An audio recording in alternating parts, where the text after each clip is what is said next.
If someone had told me that a Mafia Don would one day fall in love with me, I would have laughed in their face. I wasn't anyone special. I wasn't rich. I wasn't famous. I wasn't powerful. I was just Anna, a girl who sold flowers. A girl who spent her days trying to keep her grandfather's tiny flower shop alive. A girl who thought her biggest problem was paying next month's bills. I had no idea my life was about to change forever. And it all started with a black car. Hey everyone, welcome to Reddit Drama Stories, where we brought Reddit stories to life. Make sure you subscribe the channel so that you will get notified of next video. Heart shattered, Lucas sat tied to a chair. Bruised, exhausted, but alive. Thank God, alive. Then Gabriel stepped into frame. Older than before, yet somehow even more terrifying. His smile looked completely insane. The kind of smile nightmares are made of. Anna, hearing my name from his lips felt wrong. Very wrong. I imagine you're worried about your brother. My hands clenched. Charles remained silent. Gabriel continued, I'll make you a deal. The room became completely still. A deal, of course. Everything was always a deal. Then Gabriel revealed his terms. Bring me the key, and I'll return Lucas. The key. The same key Grandpa gave me. The safe deposit key. The key everyone seemed obsessed with. Charles immediately shook his head. No. The answer came before Gabriel even finished speaking. Gabriel laughed. Interesting. Then he looked directly into the camera. Into my eyes. You have 48 hours. The screen went black. That evening I found Charles standing alone. Looking over city maps, security reports, financial records, anything that might help find Lucas. The stress was obvious, yet he never complained, never stopped, never rested, because that's who Charles was. He carried everything himself, every burden, every responsibility, every sacrifice. Without thinking, I walked toward him. He looked up, immediately softening, the way he always did around me. And suddenly I couldn't stay silent anymore. Charles. He waited, patiently, always patiently. I took a deep breath. Then said the words I'd been carrying for weeks. I love you too. The room became silent, completely silent. For a moment he looked genuinely shocked. Actually shocked, which was somehow adorable. The realization almost made me laugh. Then slowly, very slowly, a smile appeared, the kind of smile nobody else ever saw. Only me. Then he stepped closer, not forcing, not demanding, simply giving me a choice. I took the final step myself. And kissed him. The kiss wasn't dramatic, or rushed, or desperate. It felt safe, warm, real, like coming home after years of being lost. When we finally pulled apart, neither of us spoke. Words weren't necessary. For the first time since meeting Charles, we both knew exactly where we stood. Unfortunately, the universe apparently hated happiness. Because at that exact moment, an explosion shook the building. Again, every alarm activated. Again, and one of Charles's captains burst through the door. Looking terrified. Don. Charles immediately turned. What happened? The captain swallowed, then revealed the worst news imaginable. The Romano family has switched sides. The room froze. What? The captain continued. Your uncle just joined Gabriel.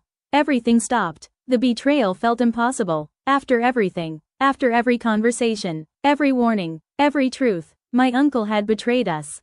Or had he? Charles looked unconvinced, dangerously unconvinced. Then he quietly said, No. The captain frowned. What? Charles's eyes narrowed, as though seeing something nobody else could. Then he spoke the words that changed everything once again. This is a trap. The room fell silent. The room fell silent, because if Charles was right, then my uncle hadn't betrayed us. He was trying to tell us something. And somewhere inside Gabriel's organization, a much bigger secret was waiting. My uncle had betrayed us. At least that's what everyone believed. But Charles didn't. And when Charles Moretti was certain about something, people listened. The room remained silent. Everyone waiting. Everyone watching. Charles slowly walked toward the city window. Thinking. Analyzing. Connecting pieces nobody else could see. Then finally he spoke. My father trusted Antonio Romano. My uncle. The same man everyone now believed had joined Gabriel. Charles continued. For 30 years. Nobody interrupted. If Antonio wanted us dead. His eyes narrowed. We'd already be dead. The room fell silent. Because deep down, everyone knew he was right. Something wasn't adding up. At all. 3 days later we received proof. A message arrived through one of Charles's secret channels. Encrypted. Hidden. Nearly impossible to trace. The sender? My uncle. The message contained only 4 words. Don't trust Michael Voss. I stared at the screen. Confused. Who's Michael Voss? Charles immediately froze. The reaction terrified me, because Charles rarely looked shocked. Very rarely. Yet now he looked genuinely disturbed. That's impossible. My pulse accelerated. What? Charles slowly looked at me. Then said, Michael Voss died 15 years ago. The room became silent. Then another realization hit him. A terrible realization, one that instantly changed his expression. My God. What? Charles grabbed the message, reading it again, then again, then again. Suddenly everything clicked. Gabriel Voss wasn't Gabriel Voss. The man leading this entire nightmare was using a false identity. A fake name. A stolen life. And somehow, my uncle had just given us the clue to expose him. That same night another discovery arrived. The first vault. After months of searching, years of hiding, decades of secrets, we found it, hidden beneath an abandoned winery outside the city. The location looked ordinary, almost disappointing, yet everyone knew what was inside could destroy nations. Literally, Charles insisted on going personally. Naturally, and despite his objections, I went too. Naturally, 3 hours later we stood inside the underground chamber. The vault door looked ancient. Massive steel, layers of protection, codes, locks, security systems, all protecting something hidden for nearly 30 years. My hands trembled as I inserted Grandpa's key. The mechanism clicked. Slowly, the vault opened, and everything changed. Inside were dozens of boxes. Files, photographs, video recordings, bank documents, political records. Enough information to destroy hundreds of powerful people. But something else immediately caught my attention. A small wooden box. My name was written across the lid. Anna. My heart skipped. Slowly I opened it. Inside was a videotape. A very old one. And a note. The note contained only one sentence. For my daughter. I stopped breathing. My father. My actual father. The room suddenly felt smaller. Charles immediately understood. Without a word he set up the equipment. Minutes later, the recording began. And for the first time in my life, I saw my father. Alive. Moving. Speaking. Smiling. Tears immediately filled my eyes. The resemblance between him and Lucas was unbelievable. The resemblance between him and me was even worse. He looked directly into the camera. Then smiled. Hello Anna. I broke immediately. Completely. Charles wrapped an arm around my shoulders, holding me together while my world fell apart. Again, my father continued. If you're watching this, then I failed. The words hurt. Badly. But I couldn't look away. I couldn't stop listening. Because for the first time, I was hearing my father's voice. I wanted to watch you grow up. He smiled sadly. I wanted to teach you how to ride a bike. A tear rolled down his cheek. I wanted to see your first day of school. I started crying harder. The room disappeared. Everything disappeared. Only his voice remained. Then his expression changed, becoming serious. Dangerously serious. Anna. The room fell silent. If Gabriel finds you. Charles immediately looked up. Gabriel. My father knew him. Of course he did. Then came the revelation. The biggest revelation yet. The one nobody expected. Gabriel isn't his real name. Every person inside the vault froze. My father continued. His real name is. The video suddenly glitched. Static. Distortion. The image vanished. Everyone jumped to their feet. No. I nearly screamed. Charles immediately tried fixing it. But it was too late. The recording ended. The name was gone. The answer disappeared. The world stopped. The room went completely silent. Nobody moved. Nobody spoke. Nobody breathed. I stared at the phone in disbelief. Lucas's words echoed inside my head. He's not Gabriel. He's Charles's uncle. No, that wasn't possible. It couldn't be. I slowly looked at Charles. His face had gone completely pale. For the first time since meeting him, the fearless Mafia Don looked genuinely shaken. Lucas. Charles's voice was low. Dangerously low. Say that again. The line remained quiet for several seconds. Then Lucas repeated it. The man calling himself Gabriel Voss. A pause. His real name is Victor Moretti. The world stopped. Moretti. Charles's family. Charles's blood. Charles's uncle. The room exploded into chaos. Everyone started talking at once. Shouting. Arguing. Disbelieving. But Charles remained silent. Dead silent. Which terrified me more than anything. Because the quieter Charles became, the more dangerous he became. 20 minutes later, Lucas arrived at the penthouse. Alive. Bruised. Exhausted. But alive. The moment I saw him, I ran toward him, wrapping my arms around him. For a brief moment, everything else disappeared. The wars. The secrets. The betrayals. None of it mattered. My brother was alive. Lucas hugged me tightly, then looked at Charles. The atmosphere instantly changed. Serious again. Dangerous again. Charles spoke first. Tell me everything. Lucas nodded, then sat down. What he revealed next changed the entire story. Victor Moretti had disappeared 30 years ago. Everyone believed he was dead. Even Charles's father. Even the Moretti family. But Victor hadn't died. He had vanished intentionally, building a secret empire, creating false identities, manipulating rival families, starting wars, controlling events from the shadows. For decades. And somehow, nobody realized it, not until now. Lucas continued. He isn't interested in the inheritance. The statement shocked everyone. Again. What? Lucas nodded. The inheritance was only bait. My heart sank. Then what does he want? Lucas looked directly at Charles. Then answered. The third vault. The room froze. The third vault. There were 3. We had opened only one. And apparently, the most important one remained hidden. That night none of us slept. The information changed everything. Victor Moretti wasn't after money. He wasn't after the documents. He wasn't even after revenge. He wanted something inside the final vault. Something valuable enough to spend 30 years chasing. Charles studied maps until sunrise. Records, photographs, old journals, anything connected to the vaults. Then suddenly, he froze. My pulse accelerated. What? Charles stared at a photograph. Then another. Then another. Slowly he stood, and whispered. I know where it is. The room became silent. The third vault. After 30 years, we finally had a location. The next morning we traveled into the mountains.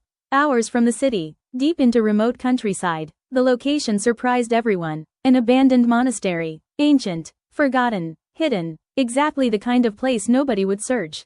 The building looked deserted, yet somehow, the moment I saw it, I knew. This was it. The final vault. My grandfather's last secret. Charles noticed my expression. You feel it too? I nodded. And together we stepped inside. The monastery felt frozen in time. Dust covered everything. Ancient paintings decorated the walls. Silence echoed through empty corridors. Then Lucas found it. A hidden door. Behind an old stone altar. The mechanism opened with Grandpa's key. And beyond it, the final vault. The largest vault so far.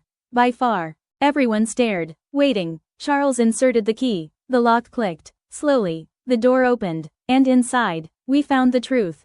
There was no gold, no cash, no priceless treasure. Instead there were documents. Thousands of documents. Every secret, every crime, every betrayal, everything, including something nobody expected. A sealed envelope addressed to Charles.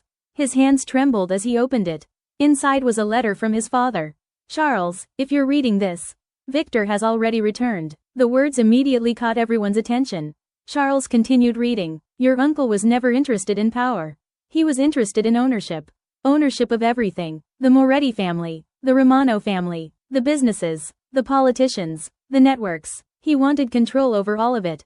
The room became silent. Then Charles reached the final paragraph. And his expression changed completely. Shock. Pure shock. What? My voice barely worked. Charles slowly lowered the letter. Then looked directly at me. Anna. His voice sounded distant, strange, terrified. What? Charles swallowed, then revealed the biggest secret yet. Your grandfather created both families. Everything stopped. What? Charles nodded. The Moretti family, the Romano family, the businesses, the alliances. He built everything. Nobody spoke. Nobody could. The revelation was impossible. The flower shop owner, my grandfather, the man who raised me. The kind old man who watered roses every morning. He had secretly built an empire. An empire worth billions. And nobody knew. Not even me. Then came the sound. Applause. Slow. Deliberate. Mocking. Every person immediately reached for their weapon. The sound echoed through the monastery. Then a voice spoke. A familiar voice. Victor. The mastermind. The monster. The man behind everything. He stepped from the shadows. Smiling. And he wasn't alone. More than 50 armed men emerged around him. The final battle had begun. Victor looked directly at me. Then smiled. Thank you for finding the vault. My blood ran cold. Because suddenly I realized something horrible. He had planned this. Every step. Every clue. Every twist. Every betrayal. All of it. He wanted us to find the vault. And now, he intended to take everything. The applause echoed through the monastery. Slow. Mocking. Confident. Victor Moretti stepped from the shadows. And for the first time, I finally came face to face with the man responsible for destroying my life. He looked older than I expected. Silver hair, expensive suit, calm smile. Nothing about him looked dangerous, which somehow made him even more terrifying. Because evil rarely looks like a monster. Sometimes it looks like a gentleman. Victor's eyes moved toward me. Then he smiled. Anna. Hearing my name made my stomach turn. I hated him instantly, not because he threatened me, not because he kidnapped Lucas, not because he manipulated everyone, because this man took my parents from me. This man stole my childhood. This man stole my grandfather. And now he stood there smiling, as if none of it mattered. Charles immediately stepped forward, positioning himself between Victor and me. Protective, instinctive, Victor noticed. Amusement appeared in his eyes. You really do love her. Charles remained silent. Victor laughed softly. Just like your father. The comment hit Charles hard. I could see it. Victor continued. Your father always made the same mistake. What mistake? Charles finally spoke. Victor smiled. Trusting people. The atmosphere became dangerous. Very dangerous. More than 50 armed men surrounded us. Victor had prepared for this moment. For years. Maybe decades. And now, he finally believed he'd won. Then Victor revealed the truth. The real truth. The one secret everyone had been searching for. My brother was weak. He was talking about Charles's father. He wanted peace. Victor shook his head. Peace doesn't build empires. Charles's eyes narrowed. You murdered him. The accusation hung in the air. Victor didn't deny it. He didn't confirm it either.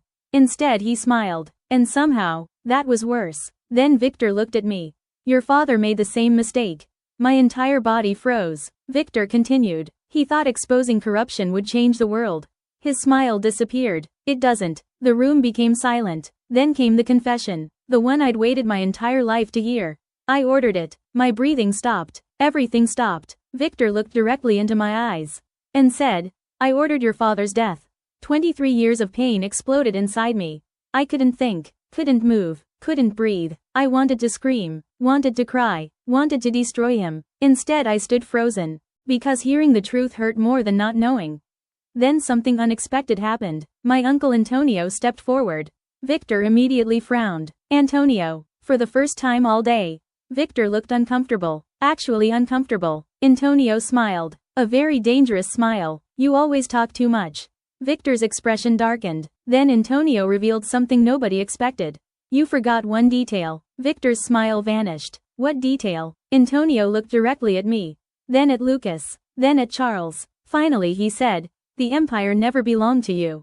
The monastery became silent. Antonio reached into his jacket, removing another document. A document nobody had seen before. Not even Charles. Not even me. Victor's confidence disappeared instantly. What is that? Antonio smiled. The original ownership papers. The room exploded. Questions. Confusion. Chaos. But Antonio wasn't finished. For decades everyone believed Victor wanted control. Money. Power. Influence. The truth was much simpler. Victor wanted ownership. Because legally, he never had any. Grandpa had ensured that, 30 years ago, the entire empire had been placed inside a trust. A trust protected by law. A trust with only 2 surviving heirs. Me, and Lucas. My heart nearly stopped. Victor's face turned pale. For the first time, real fear. Because suddenly everything he'd spent 30 years chasing belonged to us. Then the shooting started. Someone fired. Nobody knew who. 1 second there was silence. The next second chaos exploded. Gunfire echoed through the monastery. People screamed. Weapons appeared everywhere. Charles immediately pulled me behind cover. Lucas followed. Antonio fired back. Victor disappeared into the confusion. The final battle had begun. And it was worse than anything I imagined. The fight lasted minutes, but felt like hours. The monastery became a war zone. Stone shattered. Glass exploded. People ran. People fell. Smoke filled the air. Somewhere in the chaos Victor escaped deeper into the monastery. Charles immediately saw his opportunity. And chased him. Without hesitation. My heart stopped. Charles. He looked back once. Only once. Then disappeared. Running after his uncle. Running toward the final confrontation. Running toward the man responsible for everything. And somehow, I knew only one of them was coming back. Charles. My scream disappeared beneath the sound of gunfire. But he didn't stop. Didn't hesitate. Didn't look back. He vanished into the smoke-filled corridors of the monastery. Chasing Victor. Chasing the man who had spent 30 years destroying lives. chasing the man who murdered my parents. And suddenly I felt terrified. Not because of Victor, because of what Charles might do when he finally caught him. The battle continued around us. Antonio remained beside me and Lucas, protecting us, fighting, leading. For the first time I understood why people respected him, why people feared him, why people followed him, because despite everything, Antonio had spent years trying to protect me, in his own flawed way. A bullet shattered stone near us. Lucas immediately pulled me down. Stay low. I nodded. My heart felt ready to explode. Everything was happening too fast. Too many secrets, too many betrayals, too many deaths, and somehow it all led back to one thing. Grandpa, the quiet old man who sold flowers. The man nobody suspected. The man who apparently built an empire. Then Antonio handed me something. A small notebook. Old, worn, familiar. My breath caught. Grandpa's journal. What is this? Antonio smiled sadly. The truth. I almost laughed. Everyone kept saying that. The truth. The truth. The truth. Yet every truth only created more questions. Still, I opened the journal. And immediately recognized Grandpa's handwriting. The first page read, "If you're reading this, Anna, then Victor has already revealed himself." My heart skipped. The pages trembled in my hands. Grandpa had predicted everything, every single thing. The journal continued. You believe the inheritance is money. You believe the empire is the prize. It isn't. The room suddenly felt very quiet. Then I turned the page. And found the biggest revelation yet. Anna, the empire was never created to make people rich. It was created to expose people who abused power. I frowned. What? Page after page revealed a hidden history. 30 years ago, Grandpa, my father, Charles's father, and several others had secretly created an organization. Not a criminal empire, not a mafia network, a watchdog network, a system designed to gather evidence against corruption, against politicians, against criminals, against powerful people who believed they were untouchable. The vaults weren't treasure vaults. They were evidence vaults. The empire wasn't about wealth. It was about accountability. The realization hit me like lightning. Everything Victor wanted, everything he murdered for, everything he destroyed lives for, he never understood, because he thought it was about money, when it was actually about power. Suddenly an explosion shook the monastery. Everyone jumped. The battle was getting closer. Much closer. Then another sound followed. A single gunshot, different from the others, louder, heavier, more final. Something deep inside me broke. Charles. Without thinking, I started running. Anna, Lucas shouted. Antonio cursed. But I didn't stop. I couldn't. My legs moved before my brain could. Through hallways, past broken stone, past shattered glass, past the remains of a 30-year war. Until finally, I found them. Victor stood near the edge of an underground chamber. Charles faced him, both injured, both exhausted, both dangerous. The room felt frozen in time. Victor noticed me first, then smiled. The smile of a man who believed he had already won. Anna. I ignored him. My eyes remained on Charles. Blood stained his shirt. A cut marked his forehead. Yet somehow he still looked terrifying. Victor laughed softly. You came. Charles immediately moved slightly in front of me. Protective. Always protective. Victor noticed. And shook his head. My nephew. The words sounded almost disappointed. You could have ruled everything. Charles remained silent. Victor continued. You chose love. The statement surprised everyone, including me. Victor looked genuinely confused, as if he couldn't understand why anyone would choose another person over power. Then I realized something. Victor had spent his entire life alone, chasing control, chasing wealth, chasing influence, and somewhere along the way, he forgot how to love. Maybe he never learned. Then Victor pulled out a flash drive. The final piece, the missing evidence, the final key, everything everyone had been searching for decades. This is mine. Charles shook his head. No. Victor laughed. Then came the final revelation. The one nobody expected. The one even Grandpa never knew. Victor wasn't after the empire. He wasn't after the inheritance. He wasn't after the vaults. He was after revenge. The room went silent. Victor's smile disappeared. Then he whispered, I loved your grandmother. Everything stopped. What? Victor laughed bitterly. She chose someone else. My grandfather. The room spun. 30 years. 30 years of hatred. 30 years of violence. 30 years of murder. All because of obsession. All because of jealousy. All because one man couldn't let go. The realization felt pathetic, and tragic, and horrifying, because thousands of lives had been destroyed by one man's inability to move on. Then Victor made his final mistake. He looked away, only for a second, but a second was enough.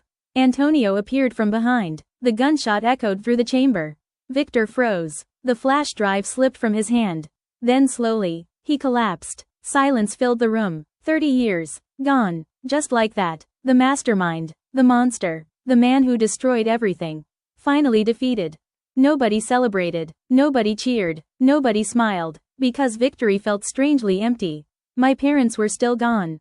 Grandpa was still gone. Nothing could change that. Nothing ever would. Charles slowly walked toward me. For several seconds we simply looked at each other.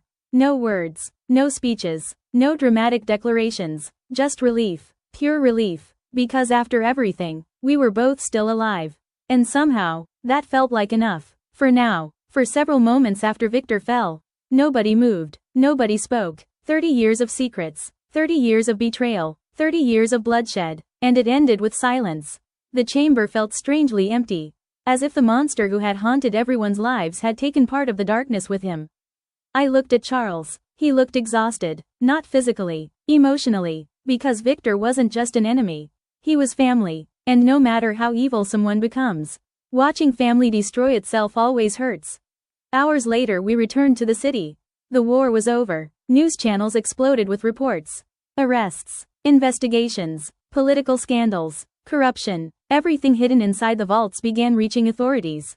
The empire Victor built started collapsing overnight. Companies shut down. Bank accounts froze. Criminal organizations disappeared. For the first time in decades, people were finally learning the truth. Exactly as Grandpa intended. 3 days later we finally examined the flash drive. The final piece. The last secret. Everyone gathered inside Charles's penthouse. Me, Charles, Lucas, Antonio. A handful of trusted advisors. The atmosphere felt heavy, because deep down, we all knew one thing. The flash drive wouldn't be empty. Victor had protected it for 30 years. Whatever was inside mattered. A lot. Charles inserted it into a secure computer. The screen flickered. Files appeared. Hundreds of them. Financial records. Videos. Names. Evidence. Exactly what we expected. Then we noticed something unusual. One file, different from the rest. Named, for Anna and Charles. My heart skipped. What is that? Nobody answered. Charles clicked it. The screen changed. And suddenly, Grandpa appeared. Alive. Smiling. My breath caught. Grandpa? The room became silent. His recorded image looked directly into the camera. Then he smiled. Well, he laughed softly. If you're watching this, then things became much more complicated than I hoped. Tears immediately filled my eyes. I missed him. God, I missed him. Grandpa continued. Anna. His voice softened. I am proud of you.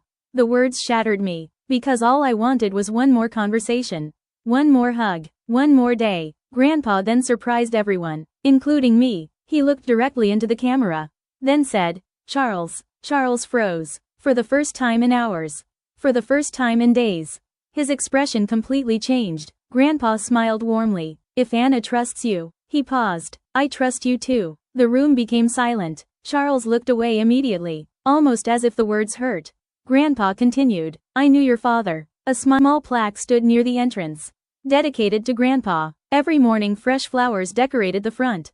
Just like he used to do. Lucas helped manage several charitable foundations. Antonio spent his days traveling. Finally free. And Charles? Charles still bought flowers. Every single week, even though he had absolutely no reason to.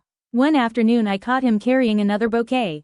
I laughed. You know you can get flowers for free. He smiled. I know. Then why do you keep buying them?